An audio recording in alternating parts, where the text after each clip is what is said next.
नमस्कार साथियों, कैसे हैं आप सभी। साथियों, आज का टॉपिक बहुत ही इंपॉर्टेंट होने वाला है। साथियों, आज हम लेकर आए हैं उत्तर प्रदेश पुलिस परीक्षा 2026 के लिए प्रीवियस ईयर क्वेश्चन पेपर। साथियों, इसमें हमने जीके जीएस के अति संभावित प्रश्नों को लिया है। साथियों, इसमें हमने जीके जीएस के साथ साथ करंट अफेयर्स को भी कवर किया है, जो आपकी आगामी परीक्षा UP police constable, UP police SI, bank, railway, SSC GD, UP TET, UP PET, अन्य सभी परीक्षाओं के लिए अति महत्वपूर्ण होंगे। साथियों, यदि आप किसी भी गवर्नमेंट एग्जाम की तैयारी करते हैं तो यह वीडियो बहुत ही इंपॉर्टेंट होगा, तो वीडियो के अंत तक बने रहिए। चलिए हम स्टार्ट करते हैं। साथियों, हमारा पहला क्वेश्चन कहता है कि हाल ही में उत्तर प्रदेश के किस जिले में राज्य के नए एक्सप्रेसवे गंगा एक्सप्रेसवे के प्रमुख खंड का उद्घाटन किया गया। इससे पूछा गया कि गंगा एक्सप्रेसवे के प्रमुख खंड का उद्घाटन कहाँ पर किया गया था। मेरठ, हापुड़, प्रयागराज या शाहजहाँपुर। तो इसका राइट आंसर होगा प्रयागराज। ठीक है, प्रयागराज में गंगा एक्सप्रेसवे के प्रमुख खंड का उद्घाटन किया गया था। तो इसका राइट आंसर ऑप्शन सी होगा। हमारा अगला क्वेश्चन है। साथियों, हमारा अगला क्वेश्चन कहता है कि उत्तर प्रदेश का कौन सा जिला क्षेत्रफल की दृष्टि से सबसे बड़ा है। इससे पूछा गया कि उत्तर प्रदेश का कौन सा जिला है जो क्षेत्रफल की दृष्टि से सबसे बड़ा जिला है। लखीमपुर खीरी, हापुड़, सोनभद्र या वाराणसी। तो इसका राइट आंसर होगा लखीमपुर खीरी। ठीक है, लखीमपुर खीरी उत्तर प्रदेश का क्षेत्रफल की दृष्टि से सबसे बड़ा जिला है। तो इसका राइट आंसर ऑप्शन ए होगा। साथियों, उत्तर प्रदेश में कुल 75 जिले हैं। कितने हैं? 75 जिले हैं। और हम बात करें मंडल की, तो मंडल 18 मंडल है। ठीक है, इसमें सबसे बड़ा जिला लखीमपुर खीरी है। हमारा अगला क्वेश्चन है। साथियों, हमारा अगला क्वेश्चन कहता है कि बुंदेलखंड क्षेत्र में जल संकट को दूर करने के लिए हाल ही में चर्चा में रही केन बेतवा लिंक परियोजना किन दो राज्यों के बीच संयुक्त परियोजना है। इसे पूछा गया कि जो केन बेतवा लिंक परियोजना है वो किन दो राज्यों के बीच की संयुक्त परियोजना है। उत्तर प्रदेश और बिहार, उत्तर प्रदेश और मध्य प्रदेश, उत्तर प्रदेश और राजस्थान, उत्तर प्रदेश और उत्तराखंड। तो इसका राइट आंसर होगा उत्तर प्रदेश और मध्य प्रदेश। ठीक है, जो केन बेतवा लिंक परियोजना है यह उत्तर प्रदेश और मध्य प्रदेश की एक संयुक्त परियोजना है। तो इसका राइट आंसर ऑप्शन बी होगा। हमारा अगला क्वेश्चन है। साथियों, हमारा अगला क्वेश्चन कहता है कि प्रसिद्ध लट्ठमार होली उत्तर प्रदेश के किस स्थान पर मनाई जाती है। इससे पूछा गया कि जो लट्ठमार होली है वो उत्तर प्रदेश के किस स्थान पर मनाई जाती है। गोकुल, बरसाना, वृंदावन या मथुरा। तो इसका राइट आंसर होगा बरसाना। ठीक है, जो लट्ठमार होली है जो उत्तर प्रदेश के बरसाना में मनाई जाती है। तो इसका राइट आंसर ऑप्शन बी होगा। हमारा अगला क्वेश्चन है। साथियों, हमारा अगला क्वेश्चन कहता है कि राष्ट्रीय मानव अधिकार आयोग का मुख्यालय कहाँ स्थित है। इससे पूछा गया कि राष्ट्रीय मानव अधिकार आयोग का मुख्यालय कहाँ पर स्थित है। लखनऊ, मुंबई, नई दिल्ली या कोलकाता। तो इसका राइट आंसर होगा नई दिल्ली में। ठीक है, राष्ट्रीय मानव अधिकार आयोग का मुख्यालय नई दिल्ली में स्थित है। तो इसका राइट आंसर ऑप्शन सी होगा। हमारा अगला क्वेश्चन है। साथियों, हमारा अगला क्वेश्चन कहता है कि उत्तर प्रदेश में दुधवा राष्ट्रीय उद्यान किस जिले में स्थित है। इससे पूछा गया कि जो दुधवा राष्ट्रीय उद्यान है वो किस जिले में स्थित है। पीलीभीत, सोनभद्र, लखीमपुर खीरी या बहराइच। तो इसका राइट आंसर होगा लखीमपुर खीरी। ठीक है, दुधवा राष्ट्रीय उद्यान उत्तर प्रदेश के लखीमपुर खीरी जिले में स्थित है। साथियों, लखीमपुर खीरी क्षेत्रफल की दृष्टि से सबसे बड़ा जिला है। ठीक है, ये सबसे बड़ा जिला है। तो इसका राइट आंसर ऑप्शन सी होगा। हमारा अगला क्वेश्चन है। साथियों, हमारा अगला क्वेश्चन कहता है कि उत्तर प्रदेश दिवस प्रत्येक वर्ष किस तिथि को मनाया जाता है। पूछा गया कि उत्तर प्रदेश दिवस प्रत्येक वर्ष किस तिथि को मनाया जाता है। 26 जनवरी, 24 जनवरी, 15 अगस्त या 1 नवंबर। तो इसका राइट आंसर होगा 24 जनवरी। ठीक है, 24 जनवरी को प्रत्येक वर्ष उत्तर प्रदेश दिवस के रूप में मनाया जाता है। तो इसका राइट आंसर ऑप्शन बी होगा। हमारा अगला क्वेश्चन है। साथियों, हमारा अगला क्वेश्चन कहता है कि मुगल सम्राट अकबर का मकबरा उत्तर प्रदेश में कहाँ पर स्थित है। इससे पूछा गया कि मुगल सम्राट अकबर का मकबरा है जो उत्तर प्रदेश में कहाँ पर स्थित है। फतेहपुर सीकरी, आगरा, सिकंदरा, दिल्ली या इलाहाबाद। साथियों, जो अकबर है ये मुगल वंश का शासक था। ठीक है, यह मुगल वंश का शासक था। और मुगल वंश के संस्थापक बाबर थे। कौन थे? बाबर। और बाबर के पुत्र थे हुमायूं। हुमायूं का पुत्र था अकबर। ठीक है, तो ये मुगल वंश का तीसरा शासक था। कौन था? जो अकबर था ये मुगल वंश का तीसरा शासक था। ठीक है। और इनका जो मकबरा है वह आगरा सिकंदरा के पास स्थित है। तो इसका राइट आंसर ऑप्शन बी होगा। हमारा अगला क्वेश्चन है साथियों, हमारा अगला क्वेश्चन कहता है कि उत्तर प्रदेश की प्रशासनिक और विधायी राजधानी कौन सी है। इसमें पूछा गया कि उत्तर प्रदेश की प्रशासनिक और विधायी राजधानी कौन सी है। प्रयागराज, कानपुर, लखनऊ या वाराणसी।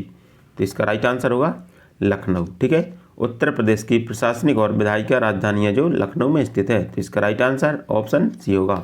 हमारा अगला क्वेश्चन है साथियों, हमारा अगला क्वेश्चन कहता है कि मानव शरीर में रक्त का थक्का जमाने में कौन सा विटामिन सहायक होता है। इससे पूछा गया कि रक्त का थक्का जमाने में कौन सा विटामिन सहायक होता है। Vitamin A, vitamin C, vitamin E या विटामिन के। तो इसका राइट आंसर होगा विटामिन के, ठीक है। विटामिन के है जो रक्त का थक्का जमाने में सहायक होता है। तो इसका राइट आंसर ऑप्शन डी होगा। हमारा अगला क्वेश्चन है हाल ही में उत्तर प्रदेश के किस स्थल को भारत का 99 रामसर स्थल के रूप में नामित किया गया है। इसको पूछा गया कि उत्तर प्रदेश का कौन सा स्थल है जिसे भारत के 99 रामसर स्थल के रूप में नामित किया गया है। समस्तपुर पक्षी विहार, शेखा झील अलीगढ़, कीथम झील या नवाबगंज पक्षी विहार। तो इसका राइट आंसर होगा शेखा झील अलीगढ़, ठीक है। शेखा झील अलीगढ़ को हाल ही में भारत का 99 रामसर स्थल घोषित किया गया है। तो इसका राइट आंसर ऑप्शन बी होगा। हमारा अगला क्वेश्चन है साथियों, हमारा अगला क्वेश्चन कहता है कि 1857 के विद्रोह में बेगम हजरत महल ने अवध क्षेत्र में विद्रोह का नेतृत्व कहाँ से किया था। इससे पूछा गया कि 1857 का विद्रोह हुआ था, उस समय बेगम हजरत महल ने अवध क्षेत्र में विद्रोह का नेतृत्व जो कहाँ से किया था। कानपुर, झांसी, लखनऊ या बरेली। तो इसका राइट आंसर होगा इन्होंने लखनऊ से इसका नेतृत्व किया था। तो इसका राइट आंसर ऑप्शन सी होगा। हमारा अगला क्वेश्चन है साथियों, हमारा अगला क्वेश्चन कहता है कि भारतीय संविधान के किस अनुच्छेद के तहत राज्यों में राज्यपाल की नियुक्ति की जाती है। साथियों ये वेरी वेरी इंपॉर्टेंट क्वेश्चन है। इसमें पूछा गया कि भारतीय संविधान के किस अनुच्छेद के तहत राज्यों में राज्यपाल की नियुक्ति की जाती है। अनुच्छेद 153, अनुच्छेद 155, अनुच्छेद 161 या अनुच्छेद 213। तो इसका राइट आंसर होगा अनुच्छेद 155, ठीक है। अनुच्छेद 155 के तहत राज्यों में राज्यपाल की नियुक्ति की जाती है। तो इसका राइट आंसर ऑप्शन बी होगा। हमारा अगला क्वेश्चन है साथियों, हमारा अगला क्वेश्चन कहता है कि नवाबी संस्कृति और तहजीब के लिए उत्तर प्रदेश का कौन सा शहर प्रसिद्ध है। इससे पूछा गया कि नवाबी संस्कृति और तहजीब के लिए उत्तर प्रदेश का कौन सा शहर प्रसिद्ध है। प्रयागराज, रामपुर, लखनऊ या आगरा। तो इसका राइट आंसर होगा लखनऊ, ठीक है। साथियों लखनऊ को नवाबों का शहर कहते हैं। क्या कहते हैं? लखनऊ को नवाबों का शहर कहते हैं। तो इसका राइट आंसर ऑप्शन सी होगा। हमारा अगला क्वेश्चन है साथियों, हमारा अगला क्वेश्चन कहता है कि ध्वनि की तीव्रता को मापने की इकाई क्या है। इस पूछा गया कि ध्वनि की तीव्रता जो किस में मापी जाती है। हर्ट्ज में, डेसिबल में, पास्कल में या वाट में। तो इसका राइट आंसर होगा डेसिबल में, ठीक है। जो ध्वनि की तीव्रता है वो डेसिबल में मापी जाती है। तो इसका राइट आंसर ऑप्शन बी होगा। हमारा अगला क्वेश्चन है साथियों, हमारा अगला क्वेश्चन कहता है कि पानी का घनत्व किस तापमान पर अधिकतम होता है। पूछा गया कि जो पानी का घनत्व है या डेसिबल ऑफ वाटर यह किस तापमान पर अधिकतम होता है। 0 degree centigrade, 4 degree centigrade, 100 degree centigrade या -4 डिग्री सेंटीग्रेड। तो इसका राइट आंसर होगा 4 डिग्री सेंटीग्रेड, ठीक है। पानी का घनत्व अधिकतम 4 डिग्री सेंटीग्रेड पर होता है। तो इसका राइट आंसर ऑप्शन बी होगा। हमारा अगला क्वेश्चन है साथियों, हमारा अगला क्वेश्चन कहता है कि उत्तर प्रदेश में बहने वाली सरयू नदी के तट पर कौन सा प्रसिद्ध धार्मिक नगर स्थित है। इससे पूछा गया कि जो सरयू नदी के तट पर कौन सा प्रसिद्ध धार्मिक नगर स्थित है। वाराणसी, प्रयागराज, अयोध्या या मथुरा। साथियों वाराणसी है जो यह गंगा नदी के तट पर स्थित है। कहाँ पर है? गंगा नदी के तट पर स्थित है। प्रयागराज यह गंगा यमुना के संगम पर है। कहाँ पर? गंगा यमुना, ठीक है। यह गंगा यमुना के संगम पर है। और जो मथुरा है यह यमुना नदी के तट पर स्थित है। कहाँ पर है? यह यमुना नदी के तट पर स्थित है, ठीक है। जो अयोध्या है यह सरयू नदी के तट पर स्थित है। कहाँ पर? सरयू नदी के तट पर स्थित है। तो इसका राइट आंसर ऑप्शन सी होगा। हमारा अगला क्वेश्चन है साथियों, हमारा अगला क्वेश्चन कहता है कि कंप्यूटर साक्षरता दिवस प्रतिवर्ष कब मनाया जाता है। इस पूछा गया कि कंप्यूटर साक्षरता दिवस है वो प्रतिवर्ष कब मनाया जाता है। 5 दिसंबर, 1 दिसंबर, 2 दिसंबर या 10 दिसंबर? तो इसका राइट आंसर होगा कि 2 दिसंबर। ठीक है, 2 दिसंबर को प्रतिवर्ष कंप्यूटर साक्षरता दिवस मनाया जाता है। तो इसका राइट आंसर ऑप्शन सी होगा। हमारा अगला क्वेश्चन है साथियों, हमारा अगला क्वेश्चन कहता है कि हरित क्रांति का मुख्य प्रभाव भारत के किस फसल के उत्पादन पर सबसे अधिक पड़ा? इससे पूछा गया कि हरित क्रांति का प्रभाव है जो भारत की किस फसल पर सबसे अधिक पड़ा था? चावल और मक्का, गेहूं और धान, दलहन और तिलहन, कपास और जूट? तो इसका राइट आंसर होगा गेहूं और धान। ठीक है, जो हरित क्रांति का प्रमुख प्रभाव पड़ा था वह गेहूं और धान पर पड़ा था। तो इसका राइट आंसर ऑप्शन बी होगा। हमारा अगला क्वेश्चन है साथियों, हमारा अगला क्वेश्चन कहता है कि उत्तर प्रदेश के किस शहर को घाटों और मंदिरों का शहर या भारत की सांस्कृतिक राजधानी कहा जाता है? इस पूछा गया कि उत्तर प्रदेश के किस शहर को घाटों का शहर या मंदिरों का शहर या सांस्कृतिक राजधानी कहा जाता है?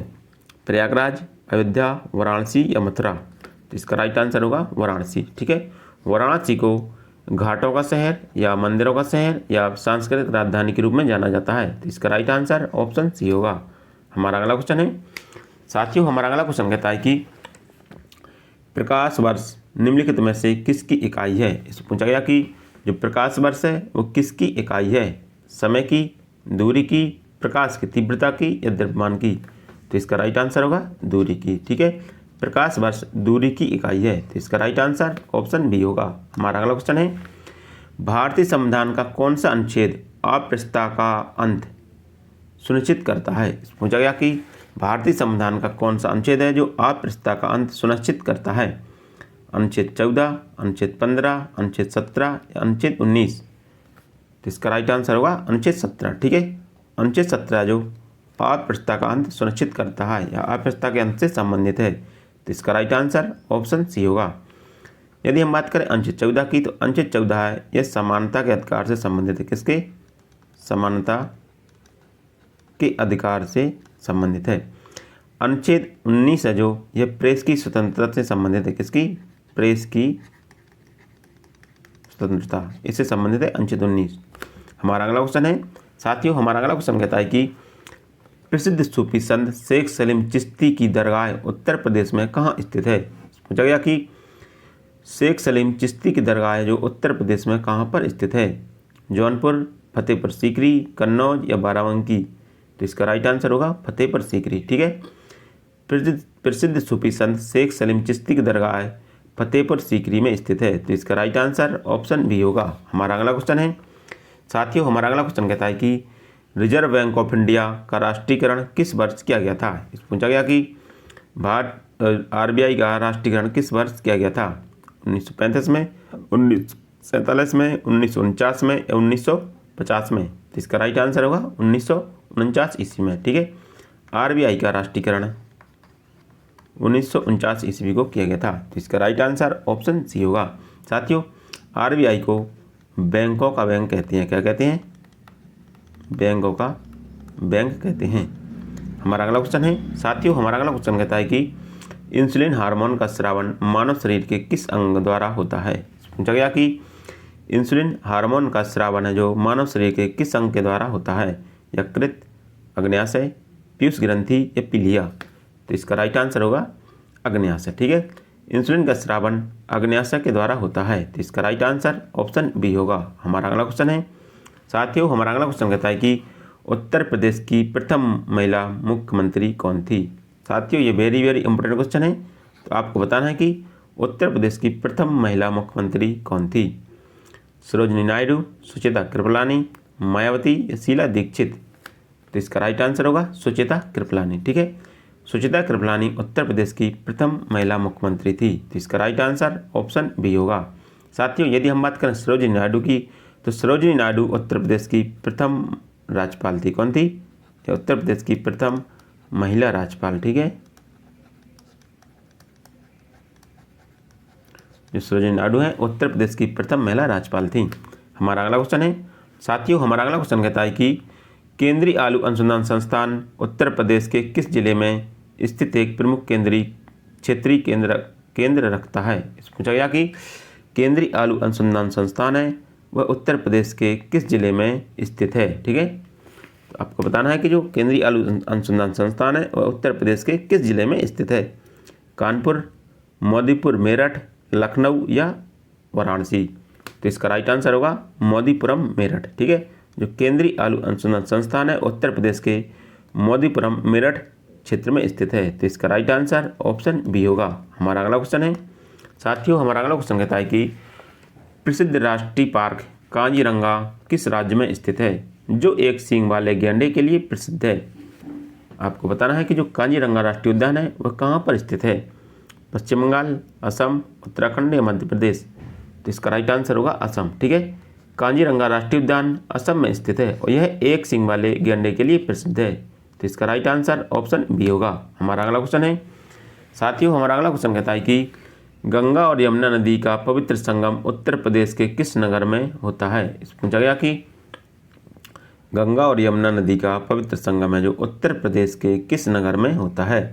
हरिद्वार, वाराणसी, प्रयागराज या कानपुर? तो इसका राइट आंसर होगा प्रयागराज। ठीक है, प्रयागराज में है जो गंगा यमुना का संगम है। किसका?